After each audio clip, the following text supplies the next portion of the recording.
저 당시에 지금과 같이 할 거라고 어떻게 하는지 방법을 다 알고 시작했을까요? 아니요. 일단 시작했습니다. 대신 작게 시작했죠.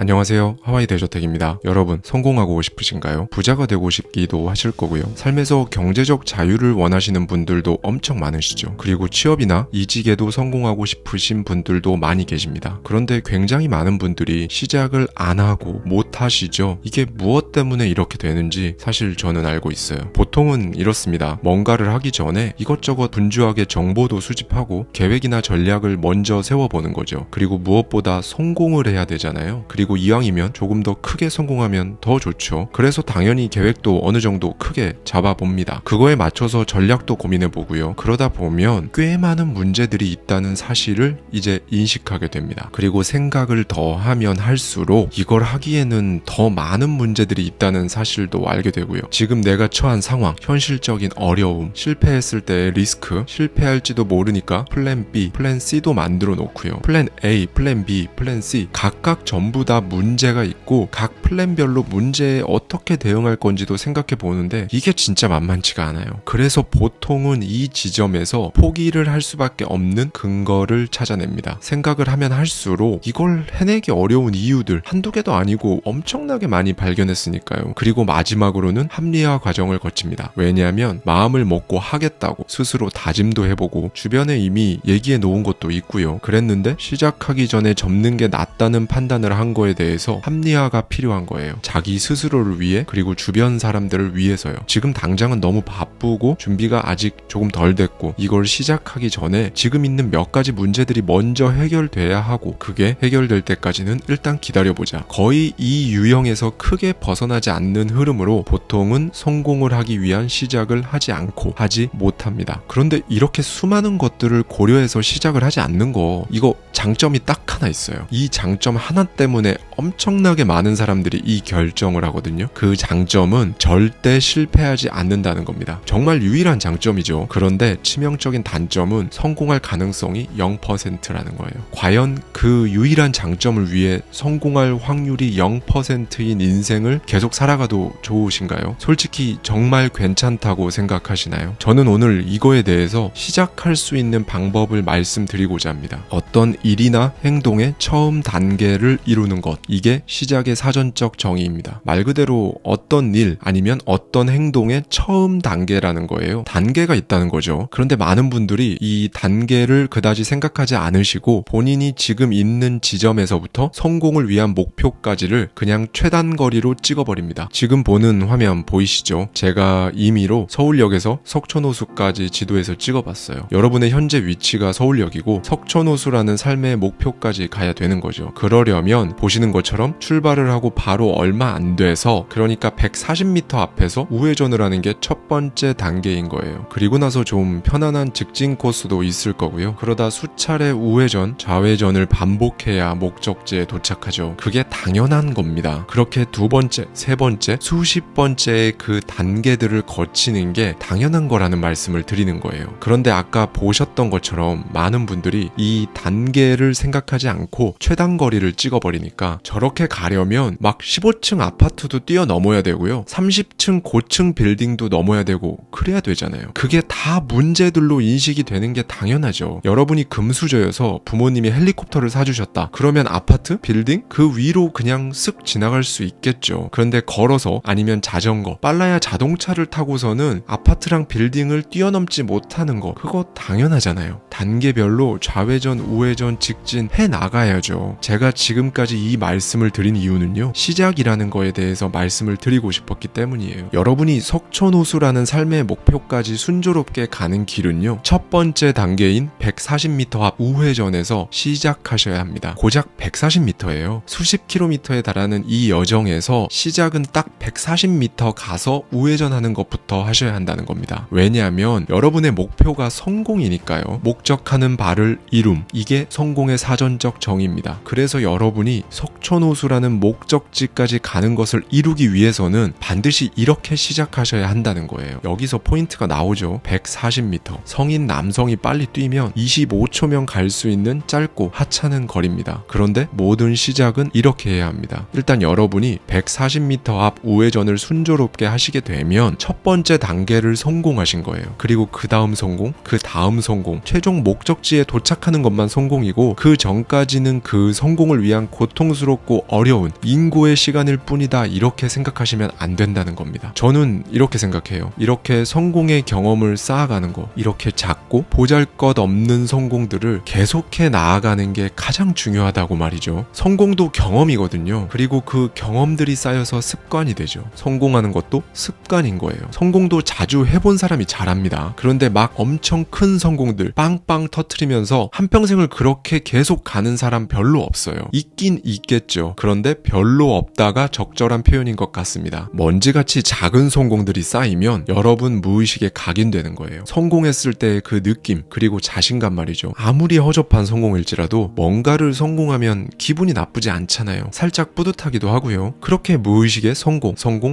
각인이 되면 이제 나중에 정말 좀 제대로 된 문제를 만났을 때 움츠러들지 않습니다. 여러분 무의식이요. 그 무엇이든 처음엔 먼지같이 작은 성공을 해보세요. 아무런 망설임도 없이 시작할 수 있으실 거예요. 그리고 포인트는요. 작게 시작해서 습관으로 만드는 거예요. 일단 습관이 되고 나면 나중에 이제 큰 것들도 훨씬 쉽게 할 수 있습니다. 왜냐하면 이 습관이라는 건 여러분이 의식적으로 애쓰지 않아도 그냥 쉽게 되는 게 습관이거든요. 모든 일은 순차적으로 일어납니다. 성공도 똑같아요. 처음엔 다 작게 성공하는 겁니다. 그리고 단계를 거듭할수록 오히려 여러분이 생각했던 것보다 훨씬 큰 결과물을 얻을 수 있어요. 제가 방금 처음엔 다 작게 성공하는 거라고 말씀드렸잖아요. 뭐 다 아시는 거긴 할 텐데 그래도 한번 같이 보시죠. 스타벅스도 처음에 시애틀에서 굉장히 허름하게 시작했어요. 그리고 저 해당 점포가 성공했죠. 작은 저 점포 한 개가 성공한 게 전부였어요. 작은 성공이죠. 현재 전 세계 시가총액 1위 기업 애플은 어땠을까요? 왼쪽에 있는 저 흰색 문으로 된 차고, 저기서 시작했습니다. 저 차고에서 하던 게 되게 작게 잘 된 거죠. 작은 성공입니다. 그리고 전 세계 최대 전자상거래 기업이 된 아마존은 어땠을까요? 제일 허접하죠. 그냥 저 창고 같은 사무실 벽에 허접한 천대기에 무슨 스프레이로 뿌려서 쓴 글씨같이 아마존.com 이라고 써놓고 시작을 했죠. 아니 사실 저 정도 현수막 하나 조금 제대로 된 폰트로 제작하는데 몇만 원 안 하거든요. 근데 존중합니다. 아마존. 마찬가지로 굉장히 작은 성공이었습니다. 여러분, 제가 항상 지겹도록 드리는 말씀이지만 목표는 커야 합니다. 저는 최종 목표는 비현실적으로 커야 한다고 생각하는 사람이에요. 현실적인 건 목표가 아니라 그냥 나중에 벌어질 일이잖아요. 그건 스케줄이지 목표가 아닙니다. 목표는 단연코 커야 합니다. 어떻게 하는지 모르겠다는 이유로 여러분의 꿈을 절대로 축소시키지 마세요. 조금 전 보신 스타벅스, 애플, 아마존이 저 당시에 지금과 같이 할 거라고 어떻게 하는지 방법을 다 알고 시작했을까요? 아니요. 일단 시작했습니다. 대신 작게 시작했죠. 제가 오늘 드리고 싶은 핵심 포인트예요. 목표는 커야 하는데 시작은 크게 하면 안 됩니다.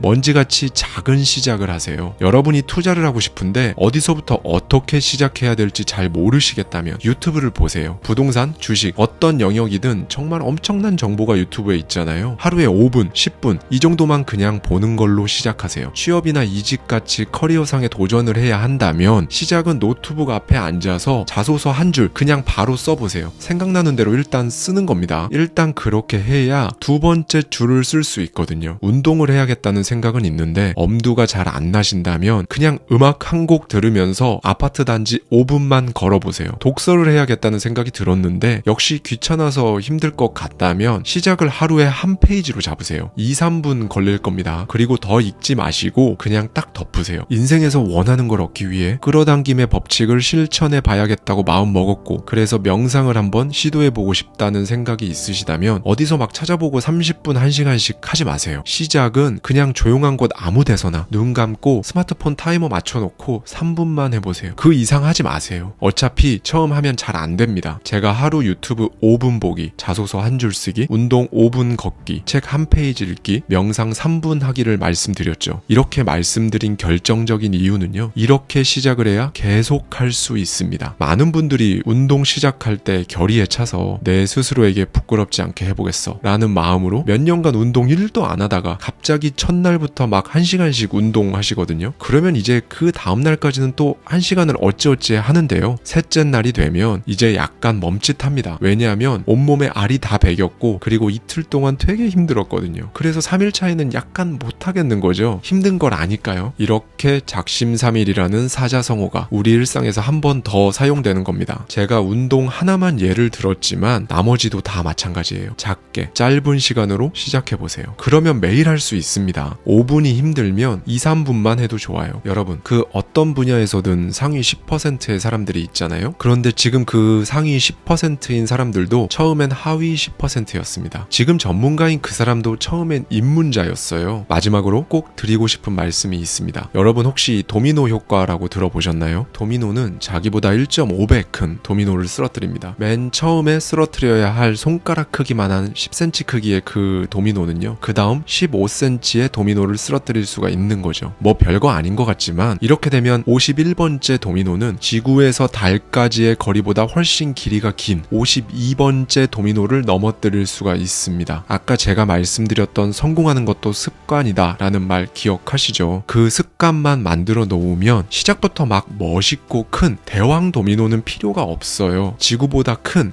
그 거대한 도미노를 쓰러뜨리기 위해 여러분이 처음에 해야 할 일은 단지 10cm짜리 첫 번째 작은 도미노를 신중하게 건드리는 것 뿐이라는 거 잊지 않으셨으면 좋겠습니다. 오늘도 끝까지 시청해주셔서 감사합니다. 구독과 알림 설정까지 해주시면 앞으로 올라올 영상들 놓치지 않고 시청하실 수 있을 거예요. 감사합니다. 지금까지 하와이 대저택이었습니다. 안녕하세요. 하와이 대저택입니다. 여러분, 새해 첫 한 주 어떻게 보내셨나요? 이제 어느덧 새해 두 번째 주를 눈앞에 두고 있습니다. 새해 첫 한 주를 의미 있게 보낸 분들도 있으실 테고요. 아니면 해는 바뀌었지만 사실 지난주와 별다를 것 없이 보내신 분들도 계실 거예요. 불과 얼마 전까지 이제 2023년이다 라고 했던 것 같은데 지금 이런 말씀을 드리고 있는데요. 그런데 정말 또 얼마 지나지 않아서 제가 여러분 어느덧 올해의 절반이 지나는 시점입니다 라고 말씀드리게 됩니다. 지금 보시는 글은 제가 작년 6월 23일에 트위터에 썼던 글입니다. 장마가 시작되었다는 소식을 듣고 글을 썼던 것 같아요. 제 체감상 저 짧은 글을 작성한 지 한두 달 정도밖에 안 된 것 같은데 벌써 해가 바뀌었죠. 시간은 항상 이렇게 훅 갑니다. 그리고 그렇게 시간이 훅 가버리고 올해 12월에 그렇게 또 다시 스스로 아쉬워만 하면서 2024년을 맞이하면 안 되잖아요. 그래서 오늘은 예전에 작성했던 저의 일기장까지 꺼내서 1년이라는 이 찰나의 시간이 여러분의 삶에서 정말 의미 있는 시간으로 기억되셨으면 좋겠다라는 마음을 담아 저의 생각을 이렇게 말씀드리고자 합니다. 과거에 제가 정말 힘들었을 때였어요. 자려고 침대에 누웠는데 별별 생각들이 다 드는 거죠. 그리고 그 생각들을 놓치고 싶지 않아서 제 스마트폰 메모장에 작성했던 저의 짧은 일기를 먼저 들려드리도록 하겠습니다. 있는 그대로 들려드리기 위해 수정도 하지 않았어요. 뭔가에 집중할 때 모든 것에 흥미가 없어지고 신경도 쓰이지 않는다. 모든 마음과 몸의 에너지는 그곳에 집중하게 되고 시간은 하루가 몇 시간처럼 흘러간다. 생활은 지극히 단순해지고 아무것도 하는 일이 없다. 다만 내 의식은 내가 살아온 모든 날들 중 가장 바쁘게 움직인다. 어디로? 앞으로. 의식이 앞으로 한 발 한 발 내딛는 것. 한 발씩 내디딜 때마다 힘겨운 신음소리가 나지만 대신에 한 걸음 내디딜 때마다 보이지 않던 풍경들이 새로이 보인다. 의식이 보다 나은 내 인생을 시뮬레이션하게 만들기 위해서 걷는 그 길은 포장되어 있지 않다. 비포장 도로도 아니다. 도로가 아닌 끈적하고 푹푹 빠지는 진흙 위를 걷는다. 그래서 이리도 힘든가 보다. 그 진흙은 여러 가지로 구성되어서 점성이 여간 높은 것이 아니다. 아마도 그 성분들은 안주, 안전함, 포기 같은 것들로 구성되어 있으리라. 지금은 한 걸음 한 걸음 내디딜 때마다 단전 깊은 곳에서부터 끌어올라오는 힘겨운 소리가 동반될 만큼 힘이 들지만 내 무의식의 발과 발목과 종아리, 무릎, 허벅지는 조금씩 단단해져 간다.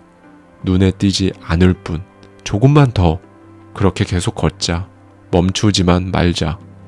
그렇게 걷다 보면 어느새 편하게 걷게 된다는 걸 난 안다. 조금 더 지나면 휘파람도 불며 걸을 수 있다는 것도 안다. 머지않아 뛴다. 그러기 위해서는 지금 한 발씩만 내딛자. 멈추지만 말자. 네, 여러분, 어떤 느낌이 드셨나요? 저는 사실 제가 쓴 일기라 솔직히 별다른 감정이 느껴지지는 않거든요. 저의 일기를 다른 분들이 보시면 어떤 감정일까 궁금한 마음에 여쭤보았습니다. 사실 이 일기에는 제목이 붙어 있어요. 수행자라는 제목을 제가 붙여놓았더라고요. 그때는 잠들기 전에 그냥 막 생각나는 대로 제목을 지었을 텐데요. 사실 이 수행이라는 명사는 많은 뜻을 지니고 있습니다. 그 중에서도 제가 제목을 붙인 수행의 사전적 의미는 생각하거나 계획한 대로 일을 해냄에 가장 가깝지 않을까 생각합니다. 사전적 의미 그대로 저는 그때 제가 생각하고 계획한 대로 일을 해내고자 하고 있었는데 많은 일들이 그렇듯이 생각하고 계획한 대로 진행되지 않았었고 그래서 저렇게 일기를 썼던 것으로 기억합니다. 그런데 제가 일기의 마지막 부분에 된다는 걸 나는 안다라고 썼는데요. 저는 저걸 어떻게 알았을까요? 언제인지는 정확히 모르겠지만 그때 저는 절박했을 겁니다. 그래서 정말 간절했을 거예요. 그런 마음으로 과거에 저는 미친 끈기를 태어나서 처음으로 발휘했을 거고요. 정말 미친 끈기였을 거예요. 사람들이 독하다면서 흠칫 뒷걸음질 칠 만큼의 끈기였을 겁니다. 그리고 그 끈기가 이어지는 동안 제가 해야 할 것은 딱 하나였어요. 제 스스로를 믿는 것. 여기서 믿는다는 건 종교적으로 흔히 쓰는 믿음의 의미보다는 신뢰라고 저는 생각합니다. 제 스스로를 제가 처음으로 신뢰해야 했을 그때 사실 불안한 마음도 있었을 거예요. 왜냐하면 신용도 없고 담보도 없었을 거거든요. 여러분도 다 아시다시피 이 두 가지가 다 없으면 은행에서도 돈을 절대 빌려주지 않습니다. 말 그대로 내가 나의 뭘 믿고 나에게 신뢰를 보여줘야 하지? 라는 물음인 거죠. 아마 제가 최초로 저를 믿어주었을 그때는 정말 무모하고 미친 사람처럼 눈 딱 감고 그냥 믿었을 겁니다. 그렇게 믿으면서 끈기 있게 해 나갔고 그 진절머리 나도록 죽어도 포기하지 않는 끈질김에 결국 기회나 행운 같은 것들이 저를 찾아와 주었을 거고요. 그 첫 번째를 해낸 것이 전부였다고 생각합니다. 제 무의식 혹은 잠재의식에 이런 프로세스가 깔리게 된 거죠. 1. 내 스스로 간절하고 절박하다면 해야겠다 혹은 바꿔야겠다라는 생각이 든다. 2. 그 생각을 바탕으로 계획을 세워본 후 일단 한다. 3. 그런데 실제 과정은 생각하고 계획했던 것과는 다르게 전개된다. 4. 그래도 계속한다. 이때 나에게 필요한 건 끈기다. 5. 나의 무의식이 아닌 의식은 이때 내 스스로에 대한 회의감이나 의심 같은 것들을 띄운다. 왜냐면 이 의식은 융통성 없는 원칙주의자여서 평소에 내가 생각하지 못했던 걸 생각하고 안 하던 걸 하기 시작하면 그건 무조건 나의 생존에 위협이 된다고 판단하기 때문이다. 6. 이때 내가 해야 할 것은 이 융통성 없는 의식이 띄어보내는 메시지를 캐치한 후 그냥 정확히 반대로 하면 된다. 내 스스로를 믿고 계속하는 것이다. 7. 해 나아가는 과정에서 여전히 잘 안 되고 막 그런다. 그런데 많은 사람들이 대부분 이걸 실패라고 부른다. 그런데 그거 아니다. 나는 지금 내가 원하는 걸 해내는 과정 중에 있다. 그 커리큘럼 속에는 원래 중간에 잘 안 되는 게 포함되어 있고 그걸 지나가야 최종 지점에서 내가 원하는 그것을 만날 수 있다. 학교에서도 빡센 수업이 있고 회사에서도 빡센 일이 있듯이 커리큘럼 중에서도 유독 빡센 커리큘럼이 있어서 중간에 잘 안 되는 게 유독 심하게 잘 안 될 수도 있는데 중간에 드랍하면 그냥 F학점인 거다. 제대로 된 점수를 받으려면 끝까지 해야 되는 건 당연한 것 아닌가. 8. 그 커리큘럼이 유독 그렇게 어렵게 구성되어 있는 이유는 그 과목이, 그 과제가, 그 목표가 다른 것들보다 더 좋은 것이어서 그런 거다. 쉬운 과목은, 쉬운 과제는, 쉬운 목표는 커리큘럼도 복잡하지 않고 단순하다. 9. 그래서 이 커리큘럼을 듣는 사람도 별로 없다. 인기도 없다. 다들 꺼리니까. 그래서 자연스럽게 나는 고립된다. 그리고 그렇게 혼자 있게 되는 시간 동안 나는 수행자가 되어 수행을 한다. 10. 그런데 세상에 공짜는 없다. 그 무엇이든 대가가 있다는 거다. 이걸 끝까지 해내면 생각보다 훨씬 더 크고 빛나는 대가가 나에게 주어진다. 11. 그 대가는 아마도 내 스스로의 성취감, 나의 가치를 알게 되는 것, 수천억을 줘도 살 수 없는 그 경험치, 다른 사람들이 나를 인정해주는 것 같은 것들일 것이다. 12. 나는 결국 끝까지 했고 내가 원하는 그것을 해냈다. 그리고 나는 드디어 이것을 성공이라고 부를 수 있었다. 이런 프로세스입니다. 이 프로세스가 여러분 잠재의식에 한번 깔리면 이건 정말 스스로 엄청난 무기를 지니고 있는 것과 같아요. 그리고 더 중요한 건 아까 말씀드렸던 내가 나를 믿을 수 있는 이유, 내가 나를 신뢰할 수 있는 근거가 생겼다는 겁니다. 스스로에 대한 신용과 경험치라는 담보까지 생겼으니까 이제 언제든 안심하고 스스로를 믿을 수 있는 거죠. 여러분, 그리고 여기서 꼭 아셔야 할 것이 하나 더 있습니다. 이건 정말 중요한데요. 사실 제가 오늘 영상 초반에 제 일기를 굳이 공개하면서까지 꼭 말씀드리고 싶었던 포인트가 있습니다. 바로 수행자와 수행의 진짜 의미예요. 이런 프로세스를 거치는 걸 평온하고 매일 루틴하게 반복되는 여러분의 일상 속에서는 하기가 힘듭니다. 사실상 할 수가 없을 거예요. 예를 들면 하다못해 여러분이 독서를 할 때도 옆에 친구나 지인들이 웃으며 대화를 나누고 있고 바로 옆 스마트폰에서는 카톡 알람이 계속 뜨는 그런 상황에서는 책 한 페이지조차 온전히 집중해서 읽기 힘드실 겁니다. 그저 스마트폰을 내려놓고 조용한 방으로 여러분 스스로 걸어 들어가는 수밖에 없어요. 이렇게 생각하시면 조금 더 와 닿으실 겁니다. 결국 방 안으로 혼자 들어가야 한다는 거예요.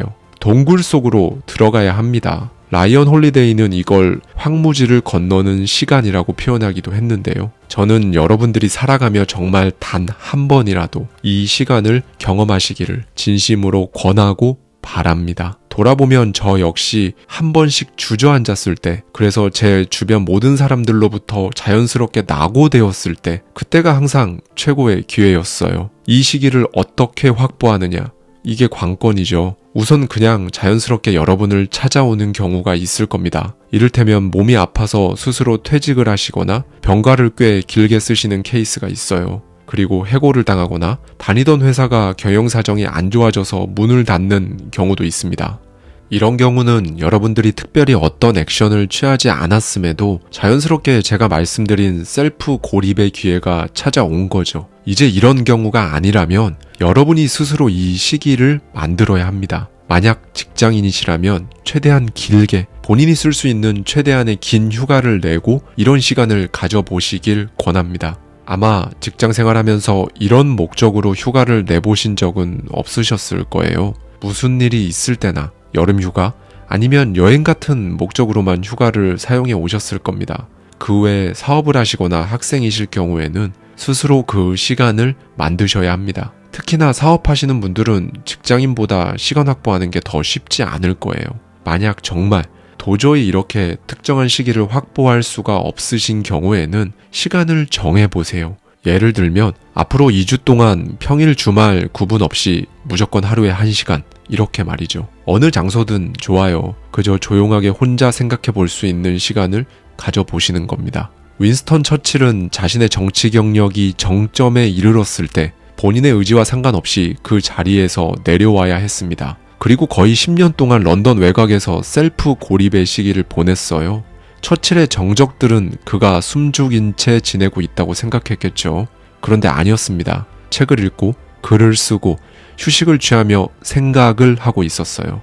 윈스턴 처칠은 훗날 이 시기에 대해 이렇게 회고했습니다. 고립되어 명상의 시간을 보내야 한다. 이것이 바로 정신적 다이나마이트가 만들어지는 과정이다 라고 말이죠.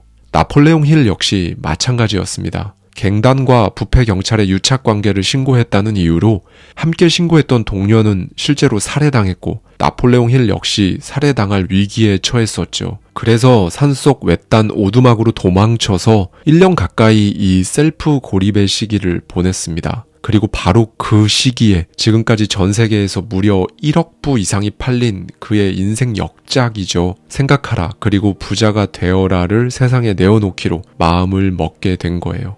그리고 이 끈기와 행운에 대한 제 생각을 말씀드리고자 합니다. 먼저 끈기에 대해 말씀드릴게요. 나폴레옹 힐은 성공을 가로막는 실질적인 적은 바로 끈기가 없는 것이라고 했었죠. 그래서 힐은 스스로 끈기가 있는지 없는지 확인할 수 있는 16가지의 요인들을 분석했습니다. 그 중에서 제가 딱 3가지만 말씀드릴 건데요. 이 3가지 중에서 여러분께 몇 개가 해당하는 것이 없는지 확인해 보시면 좋을 것 같습니다. 첫째로는 계획이 없는 경우예요. 계획을 글로 써두지 않아서 현재 여러분의 상황이나 전략 같은 것들을 분석할 수조차 없는 겁니다. 머릿속에 막연하게 있는 것들은 사실상 계획이 아닌 겁니다. 둘째는 의지는 없고 소망만 있는 경우예요. 아무것도 하지 않으면서 로또 1등에 당첨될 거라고 생각만 하는 것이 대표적으로 의지는 없는데 소망만 있는 경우라고 저는 생각합니다. 셋째로는 스스로에게 큰 거 한 방을 노리는 도박사 기질이 있거나 대가를 적게 치르려고 애쓰는 성향이 있는지 확인해 보세요.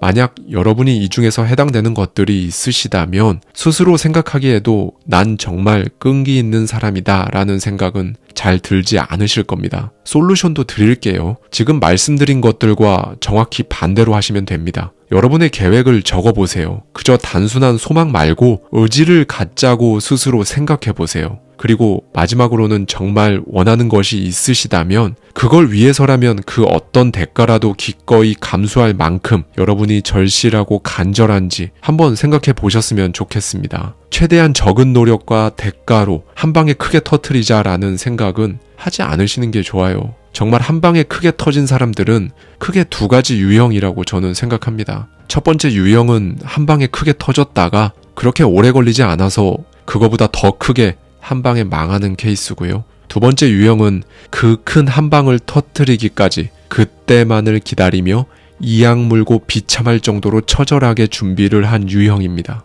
마지막으로 행운에 대한 생각도 말씀드리겠습니다. 정말 간단히 결론부터 말씀드리면 조금 전까지 말씀드린 끈기가 있을 때 비로소 행운이 찾아오고 끈기 있는 그 사람은 심지어 행운을 만들어내기도 한다는 겁니다. 이거와 관련해서 재미있는 실험이 있는데요. 1999년 영국 하트퍼드셔 대학교 심리학과에서 진행했던 연구 결과입니다. 실험 참가자들의 절반은 자신의 운이 좋다고 생각하는 사람들, 나머지 절반은 자신은 운이 나쁘다고 생각하는 사람들로 구성해서 실험을 진행했는데요. 연구자들은 이들에게 굉장히 단순한 컴퓨터 게임을 지켜보게 했어요. 그 게임은 무작위 동전 던지기 게임이었죠. 실험 참가자들이 했던 일은 게임 속 캐릭터가 던지는 동전이 앞인지 뒤인지 맞히는 것이었습니다. 실험 결과 자신이 운이 좋다고 여기는 실험군과 불운하다고 생각하는 실험군은 서로 비슷한 확률로 정답을 맞췄어요. 당연한 결과겠죠. 동전 던지기 게임은 결국 사람이 개입할 수 있는 부분이 없는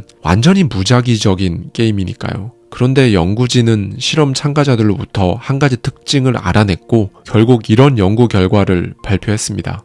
자신이 운이 좋다고 생각한 사람들은 좋았던 일들, 그러니까 우연히 운 좋게 일어났던 일들을 더 많이 기억하고 불행하다고 생각한 사람들은 좋지 않은 기억들, 그러니까 살면서 실제로 운이 좋지 않았던 일들을 계속 떠올리며 그걸 붙들고 있는 경향이 컸다는 겁니다. 그리고 한 가지 특징이 더 있습니다. 나폴레옹 힐은 이걸 이렇게 표현했는데요. 실제로 운이 좋은 사람들은 자기 스스로 의식하든 못하든 행운을 만드는 특정한 단계들을 밟아간다고 말이죠. 여러분에게 행운을 가져다주는 누구를 문지기라고 한다면 이 문지기들도 판단을 해야 할 거잖아요. 이 사람에게 행운을 줘도 될지 아닐지, 이 사람이 행운을 받을 자격이 있는 사람인지 아닌지 판단을 해야 할 겁니다. 그리고 문지기들이 여러분들을 보며 행운을 받을 만한 가치가 있다라는 최종 판단을 하도록 만드는 가장 좋은 방법은 여러분 스스로 이미 행운아인 것처럼 행동하는 거예요. 패배자처럼 굴면 다른 사람들도 여러분을 그렇게 봅니다. 결국 여러분 스스로 운이 좋다고 생각하고 이미 운이 좋은 것처럼 행동하면 행운을 잡을 기회는 더 커진다고 나폴레옹 힐은 말합니다. 여러분, 오늘은 이 부분에 대해 한 번쯤 생각해 보셨으면 좋겠습니다. 조금 전 말씀드렸던 동전 던지기 게임 실험에서 자기가 운이 좋다고 생각한 사람들은 난 운이 진짜 좋다, 그 실험에서도 정말 잘 맞췄었지 라고 생각하며 실험 이후의 일상을 살아갈 겁니다. 반대로 스스로 운이 없다고 생각한 사람들은 난 운이 정말 없다, 그 실험으로 내가 운이 없는 게 더 명백해졌다고 생각하며 일상을 살아가겠죠. 이렇게 전혀 다른 생각과 태도로 살아가는 두 그룹의 미래는 어떻게 펼쳐질까요? 이 두 그룹의 에너지는 어떻게 다를까요? 주변 사람들은 이 각각의 그룹에 속한 사람들을 평소에 어떻게 생각할까요? 마지막으로 생각하고 계획했던 대로 일이 흘러가지 않는 삶의 그 순간에 스스로 운이 좋다고 생각하는 사람은 이렇게 생각할 겁니다. 지금 좀 안 되고 있는데 나는 운이 좋은 사람이니까 묵묵히 계속 해보자. 분명히 잘 된다. 나는. 그리고 반대편에 서 있는 사람은 이렇게 생각할 겁니다. 이럴 줄 알았다. 완전히 망하기 전에 이쯤에서 끝내자. 라고 말이죠. 여러분은 지금 어느 그룹에 속해 계신가요? 감사합니다. 지금까지 하와이 대저택이었습니다.